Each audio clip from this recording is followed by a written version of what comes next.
Good morning and welcome back to the morning show. I'm Marshall Shore. And I'm Melissa Farley. We're here at the Fabulous Arizona Center.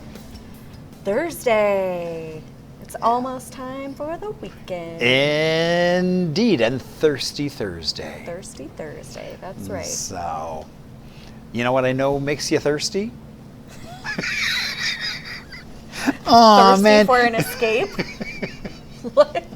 You used to fall for my jokes, and don't anymore. now you don't. I'm too wise for you now, Marshall Shore. All right. I don't get to rip it. No, because I'm leaving. No. I guess in my veracity, I ripped it already. Is that the word? It is! Ding, ding, ding, ding, as the duck falls from the ceiling. All right, veracity. I would like the word of the day if a duck fell from the ceiling. That would make it better. Well, then we can make that happen. We got a ceiling. Okay. So all we need is a duck on a spring. You heard him. This is a verbal contract. I didn't say when. Okay. All right, so veracity. Conformity with truth or fact. Accuracy. All right, so the evidence appears to support the veracity of his claims. Wait, so it's not eager? No, accuracy. Accuracy. Interesting. Yeah. Okay. So is this different than like voracious, being a voracious reader? Well, let's take a look and see what it says for other. Let's see. Do I really care? It's okay. okay. It is derived from Latin for truth or true. Okay, so it's accurate. It's, yeah, Yeah. okay, got it. Well then, veracity. The evidence appears to support the veracity of his claims. The truth of his claims, accuracy of his claims. Yeah, okay. All right, So. veracity. That's your word of the day. Good luck using that in your vocabulary today. I don't know that I will. Who knows? I mean, it's only it's still early, I know. so there'll be lots of opportunity to work in the word veracity. That's true. Okay. Thanks for not giving up on me, Marshall. I appreciate it. Indeed. So what are we doing today? Well, we've actually got two really cool guests that are going to be joining us. So we can take a quick break and we'll be right back after this to introduce you all to them.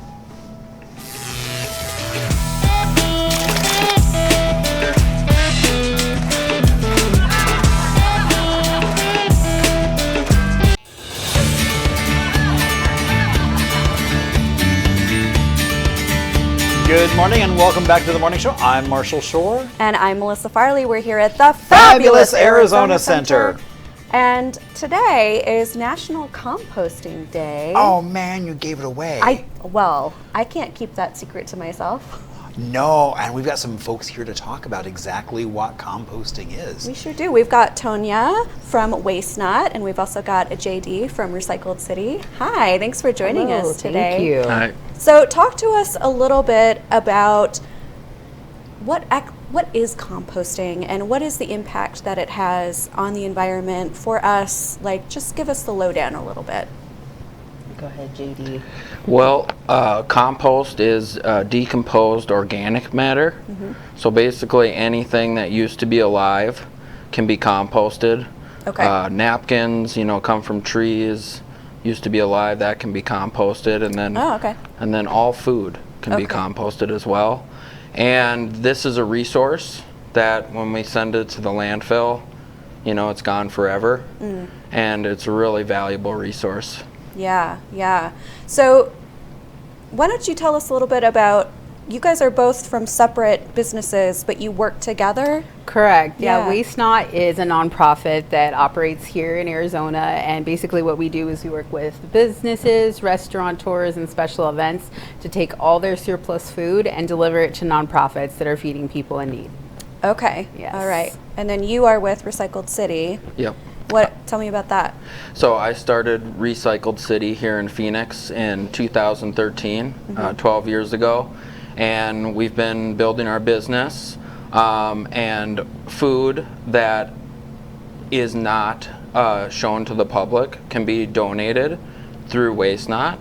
Okay. And then any food that's left over or leftovers on somebody plate or the peelings of a melon or something. Yeah. We pick that up and then we take it to a local farm where it gets composted and then used to regenerate the soil. Okay. That's a great, smart partnership that you all have there. Yeah. It's an innovative connection. We're proud of it. It is. Oh, Yeah. that's great. And I think it's interesting. I still am like, I think about this all the time. I went to the Usher concert, and my friend works for the casinos, so she got like, one of those VIP suites. Oh, yeah.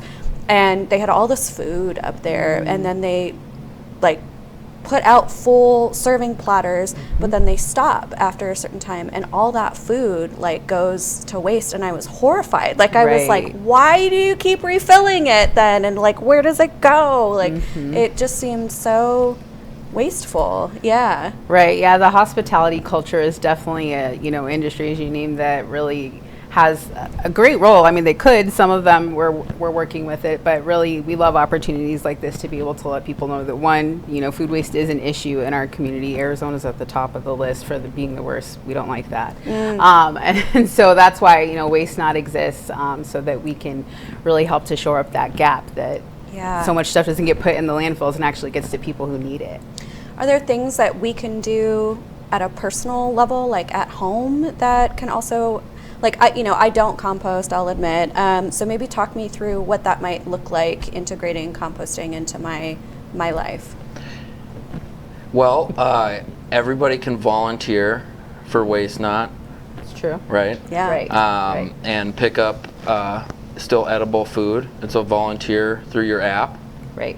right? Good to know. Yeah, that's a Okay. great way to get connected with Waste Not. But composting at home, that's totally different animal. I know that's where Yeah. you guys come in for sure. Right. So most of the food that's sent to landfill comes from our homes. Okay. That's the largest piece of the food waste pie. And each household wastes a pound or two of food a day. And that doesn't look like much, actually. A paper coffee filter of coffee grounds and a couple banana peels. Yeah. That's a pound of food waste. So, it might not look like a lot, but food weighs a lot. And it's the number one weighing material that we send to landfills. 40% of all the food that's grown in the country is never eaten. And around 90% of that food goes to the landfill. Those are huge numbers. Yeah, I'm just like kind of huge. astounded that it's that high. Yeah. Right. Wow. Okay. Sorry. We got. So we started Recycled City in 2013 here in Phoenix, where we'll give you a 5-gallon bucket with a lid. Okay. You put your coffee grounds, banana peels, napkins into the 5-gallon bucket. And then once a week, just like trash and recycling, we come by your house and we switch out the 5-gallon bucket with a clean one. Okay. And we've been doing this for 12 years. Then that material doesn't go to the landfill. It goes to a local farm, a community garden, a compost facility, and Okay. gets recycled and reused. And then a year ago, Recycled City partnered with Mill. Mill is a startup out of San Francisco. Same founders as Nest, the thermostat. Yep. And they worked for Google, left Google, started Mill, where they created this at-home food recycler. Looks like a really nice trash can. It does. Yeah. Has a foot pedal on it. Okay. But all residents can get the Mill bin with our service now. And it makes composting at your house very easy, and it gets everybody in the household participating. One of the big problems for me for the last 12 years is you'll sign up and then you'll send an email to us and you'll say, I'm the only one in the household doing this. Maybe I'll try it again. Yeah. Because there's a lot of barriers to dealing and separating food from the trash. Well, the Mill bin just makes it easy. You put your foot on the pedal, the bin gets open all day long. You can put all your food into the bin, and then at a certain time the bin turns on. You set it with the app on your phone. I set mine to 9 p.m. It grinds and dehydrates all the food that you put into the bin during that day, and you could fill the bin up every single day. When you wake up in the morning, it's going to be shrunk 90%. Wow. So the average household throwing a pound or two into the mill bin every day is going to have to empty it once or twice a month. So Okay. now it really starts making your life a lot better in your kitchen. Yeah. Makes your kitchen smell better. Your food's not in your trash anymore smelling. Yeah. And it really gets a lot more people interested in separating food from the trash. Okay. Oh, that's really, really impressive. That's really Yeah, cool. no, I mean, because I've tried composting at home, and it's Hard. yeah, oh yeah, no, I mean it's labor intensive, and I'm like, no. Yeah, No. absolutely. So you're only in Phoenix right We now? are valley-wide. Okay. So we service 15 municipalities, Queen Creek all the way to Peoria, Goodyear all the way up to Carefree. Okay. That's good to know. Yeah, because I was like, I don't live in Phoenix, but I'm definitely intrigued by this. Yeah, how cool. Okay, so what else do we need to know about food waste? What's something that maybe we're just not even thinking about or considering as we're just going about our lives? Yeah. Yeah, and you hit the nail on the head. It's really just, not taking those extra steps to think of a plan. And I think that's the biggest thing. How many times do we go and we see, oh my gosh, I can get 5 of these for the price of 1, and we buy 5, but we really only ever needed 2, right? Yeah.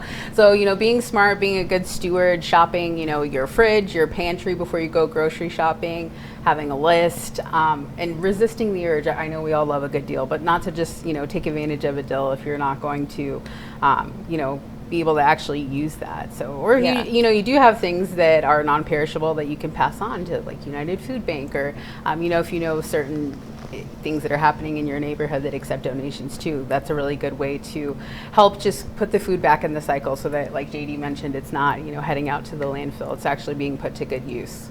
Yeah, I do think it's interesting because, like, I only have 2 people in my household. And, sometimes when you go shopping, it's like Right. stuff is made for, like, a family of 4 or, Absolutely. bigger parties. Right. And so, yeah, I do find that we have a lot of food that we don't actually use that we bought. And that Yes. always never feels good. Yeah. Right, Yeah. right. Yeah, there's definitely, again, having a plan, but I encourage people too to educate. Like, you say there's certain meals or things that kind of come out bigger or different than you had hoped. Foodwastepreventionweek.org has a lot of great resources about, like, refrigerating and freezing certain things, so you can either extend the shelf life of something, or not have it just go to waste because you couldn't use it in the time that you thought you would.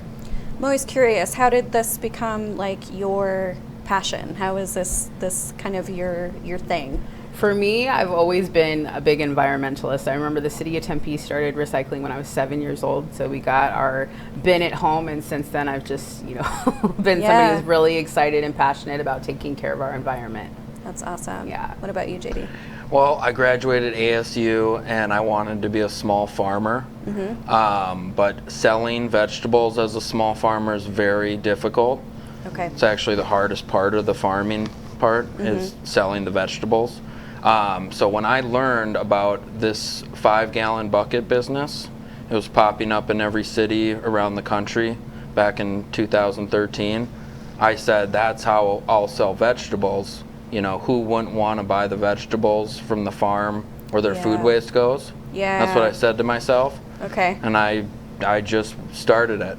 That's cool. Yep. Yeah, smart. I love that. Yeah. Okay, so I know we had mentioned that there's some volunteer opportunities with your organization. Why Yes. don't both of you take a few moments to just kind of share where people can learn more about you, what opportunities you have available, and how they can support you? Yeah, so if you visit our website, wastenotaz.org, there's a huge call out there at the top of the homepage for volunteers. The chief way is that we work with, as I mentioned, a lot of restaurants, businesses that have surplus food. And so what those businesses do is they go into an app called Meal Connect, and they post, whenever they have donations. And so as a volunteer, it's really nice because you can choose, how often, or, if you know that you only have a smaller vehicle, the size of the pickups. But again, that helps us to, keep doing what we're doing, keep more food out of the landfills and into the hands of more people. So we love people who volunteer to be drivers for Meal Connect, because they can really just have that flexibility to be able to support what we're doing. Great. Yeah. That's awesome. Thank you. Yeah, and you'll want to visit r.city and we have a 14-day free trial, and we also have a 30-day free trial on mill.com/rcity. And that 30-day free trial, you'll get the $1,000 mill bin shipped to your house. You'll get our bucket, and then once a quarter, 4 times a year, you'll get a free delivery of vegetables to your home, and that is all $35 a month currently. Okay. At mill.com/rcity. Okay. Ooh, I'm excited. Yeah, look at that. Okay, well, this has been really, really informative, and I definitely feel like we have some options that we can explore that feel like this can be actually doable. Attainable. Yeah. I mean, that's Yeah. right. I mean, accessible and being able to do this. Yeah, so thank you so much both for coming on and sharing about the work that you do. We will have information up for you on the site, and we're going to take a quick break. We'll be right back after this. We'll have things to do, celebrations, some history, so don't go away. Keep it right here.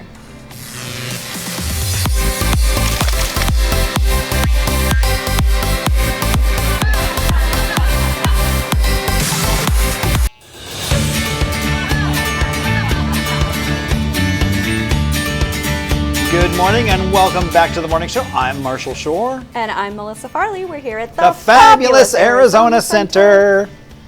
Woo woo! Indeed. Who would have thought I'd be so excited about composting? You know, and it's like, I'm wondering, it's like, as we get closer and closer to 602 Day, which is coming up right around the corner. It is. I'm thinking maybe we should try and get the mill folks or Recycled City up there to. Yeah. That's a good idea. Yeah. So. It'd be cool if they could do some demos of that. Yeah, I mean, because there was some event I was next to the mill folks as they were showcasing this thing. Yeah. The grinder and everything else. So. Yeah, no, that'd be interesting. Yeah. Speaking of 602 Day, we are celebrating 602 Day. We will be over at 400 East Van Buren, which is here at the Arizona Center. And we'll be up on the 11th floor. Yeah, it's going to be so cool because Yep. we have lots of windows. We're going to have lots of music, lots of vendors. There's going to be live painting going on. It's going to basically be kind of a vibe of a First Friday on a Monday night. With air conditioning. Yeah, which is going to be, that's the big piece, is air conditioning with a beautiful, opportunity to see the sunset. And we kind of want people to just get the vibe of us, of the morning show. Right. The vibe of Phoenix, and we're partnering with Cultural Coalition, who's going to be providing so much incredible artistry and just so. Yeah, there'll be so much going on. Everything. Right. There'll be stuff going on throughout the entire city. Yeah. But we're going to be having, I think, an exceptional time. Yeah, I do too. So please come out and join us. For those that haven't put it together, 602 Day. June 2nd. That's right. Yeah, you can head on over around 5 o'clock, and we'll be there till 9. So yeah, please come by. It is a Monday night, so what a great way to spice up a Monday. Have a great Monday. Indeed. By spending it To with just us. kind of have fun, see local vendors, have some arts. I hear there might even be some history tours going on since we have air conditioning and lots of windows. Yeah. So, You know. good times to be had. All right. Well, speaking of history tours, why don't you Oh. give us a little dose of history right now?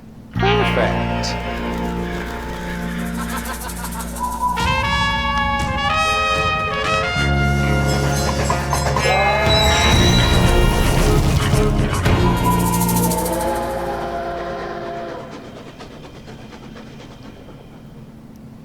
All right, so today launches the first time that Arizona had an American Red Cross chapter.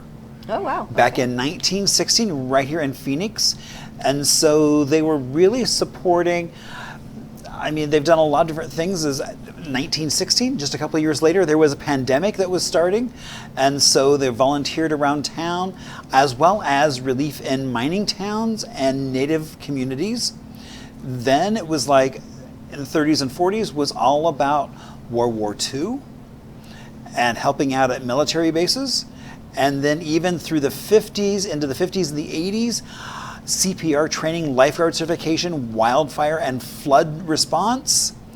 And even today, they have been involved with tribal health crisis, as well as disaster aid and military family support. So they are still around doing amazing things. Yes, they are. Yeah, that's significant. Yeah, and Good one to highlight. I mean, and just right after Arizona became a state in 1912, suddenly 4 years later, boom. Boom.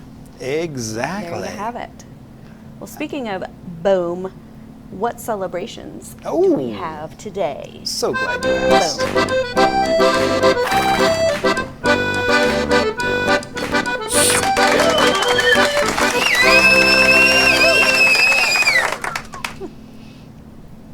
All right, and indeed it is National Composting Day. Hence why we had That's correct. Why we had these folks on at about a way to, so that's how we were celebrating. How can you get involved with it? Because it's not something that you probably want to do at home. Yeah. I mean, some people do. I tried and gave up. And so. It is gaining some popularity. I feel like I know a lot more people that compost than I did. Oh, I think it has, because I think back in especially the when you hear day. like the numbers that are so high. Yeah. That was just shocking to That hear really how was. much food waste goes into a landfill. Yeah. When you said 40% of food grown doesn't actually get eaten, I Right. was like, that That number is is insane. huge. Yeah. Wow. And so, yeah, so that perfect day to celebrate, and you can reach out through Mill Recycled City or the other Waste not. Waste Not. Yeah. And so, another thing celebrated today is, I would say the height of kitsch. What? Pink Flamingo Day. Yeah. So basically today, because those basically plastic pink flamingos became a symbol of pop culture and retro Americana back in 1957. There was an artist that created that, and it went on from there. Now, it's said that today those are a symbol of suburban tackiness.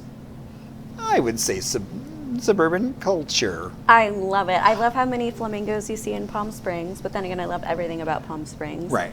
I love that our amazing intern Brandon wore flamingo shorts today to I celebrate. know, at the end of the show, you'll get to see him wandering around in them. So. I hope so, because those are really cool. And would you believe this man right here does not own a flamingo shirt?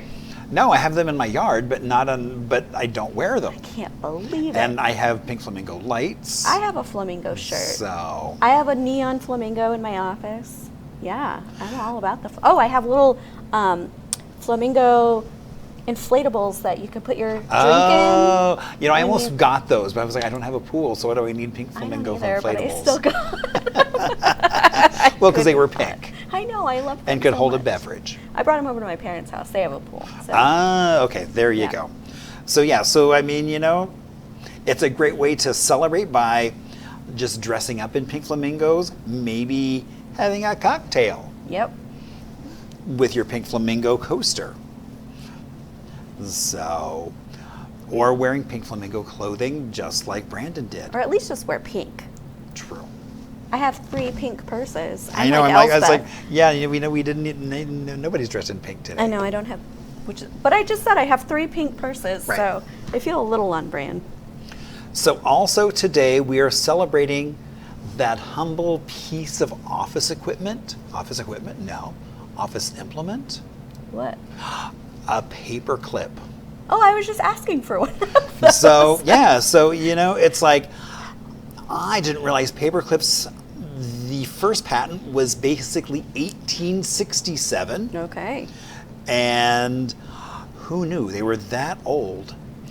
So during World War II, they became they took on a whole new symbolic role in Norway, where people were wearing them on the lapel as a sign of resistance against Nazi occupation. No, I didn't know that. I didn't know that either, which I thought was really cool. Yeah, that's interesting. So, Okay. or maybe as a way to celebrate, you might want to make yourself some paperclip jewelry. Maybe a lovely necklace. Of paper clips? Indeed. I know when I used to go to work with my mom, I would sit there and make chains out of paper clips. Yeah. Okay. So I I'm did sure not know probably that. annoyed all of her coworkers when they then came in the next day and like, I am the person though that bought like really cute pale pink paper clips. Oh, and right, gold. you get them and in then color. I never use them because they're too pretty to use. So then they just sit there in the little box. Well, or then you even have paper clips that are like designer, where it's like a dog bone. Yeah, So I mean, Yeah. there's so many cute paper clips. I know. But you know, do people really use paper much anymore? So as an actor, I still really like paper, like for scripts. Okay. And because you can highlight it, and then like Right. I remember the last time I did a feature film, like I would chunk out like where my dialogue was in scenes and paper clip it, that makes so then I sense. could flip to it really easily. Right. So yeah, I do really like paper still for certain things. Yeah. All right. And then, you know, and I thought of this day when you were talking about going to medieval times. Yeah. So it is end of the Middle Ages. Oh wow. Okay. So basically to observe the fall of Constantinople Yep. back in 1453. And it basically gave rise to the intellectual movements around Europe. And, you know, And thank God. it also brought together that classic song, it's Istanbul, not Constantinople. Yep. So, indeed, whether it is the They Might Be Giants version or the original. So, exactly. So, all right. So, besides dancing and singing around to Istanbul, that Istanbul. That's gonna be in my head forever. Exactly. Yeah. So, besides that being stuck in our head or dancing around, what are some other things we could be doing?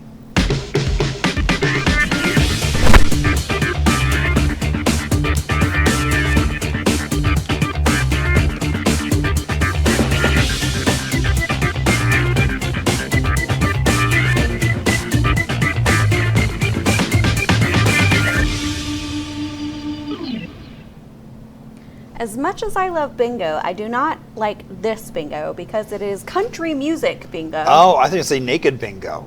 I would love naked bingo. Are you kidding It me? all depends on where. Oh no,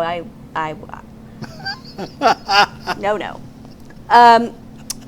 This is at the Casual Pint in Phoenix at 7 p.m. So this is, like I said, all country music themed bingo, in addition to cowboy caviar being served out of the kitchen and a boot glass beer special. What is cowboy caviar is what I want to know. What does that mean? It's like a bean dish with things in it.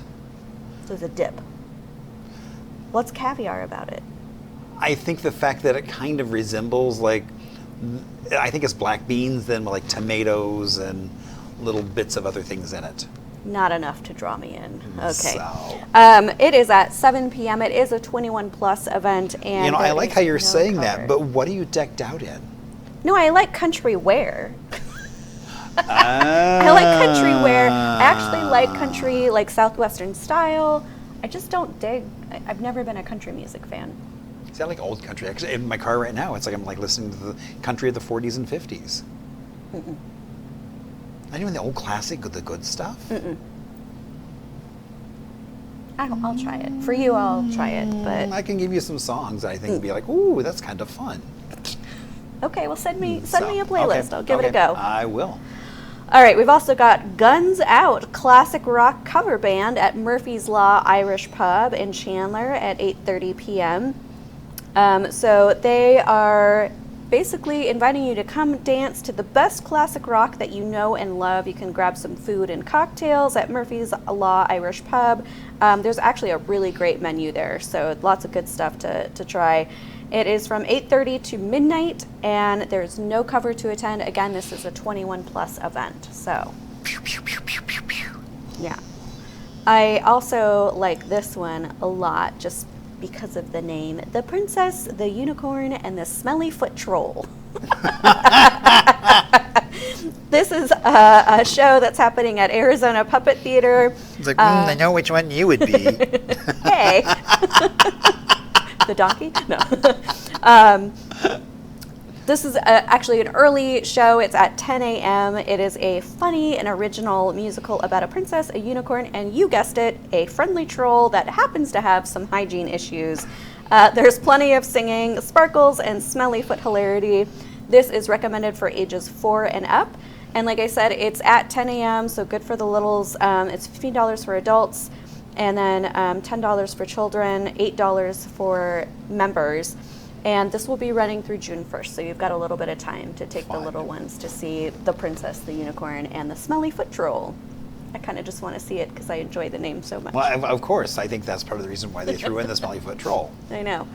Okay, we've also got The Boy Who Cried Wolf at Sunrise Mountain Library in Peoria at 11 a.m. So this is presented by the Arizona Broadway Theater, and it's for young audiences, and it's a series of free performances that they're doing. So this one is The Boy Who Cried Wolf. And basically, how many times can Henry lie before he's not to be trusted? You get to see a musical version of the classic fable with a brand new score by Danny Feldman, and enter the world of Henry, his parents, and of course, a tap dancing wolf. Why wasn't I tapped to play the tap dancing wolf is what I want to know. I feel very neglected about You this. should. I know, I should. Again, this is totally free to attend at the library. It's from 11 a.m. to 12 p.m. and sounds like a lot of fun, again, for the kids. We have, you're going to be excited about this one. It's our neighbors.